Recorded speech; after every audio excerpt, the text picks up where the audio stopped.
Hi everyone, in this video I'm going to show you how to add multiple accounts on Thread. So from your Instagram app, go and tap the three horizontal bars on the upper right and tap for settings and privacy. So let's tap the first one, and then in here tap on the account center, and then you'll be able to tap your profiles in there, your connected profiles of these Instagram profile. So you can add an account if you wish to add two or more accounts under your profile, and then you can now fill in your login information.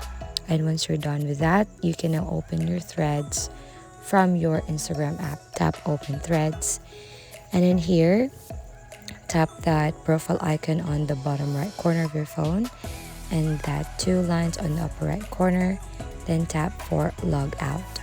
So in this way, we can now see or switch to another account. So I'm logged in with this account, then tap that switch accounts for you to switch to another account that you have logged in or you have added from your Instagram. So that's it. If you find this helpful, please don't forget to give us a like and subscribe for more updates.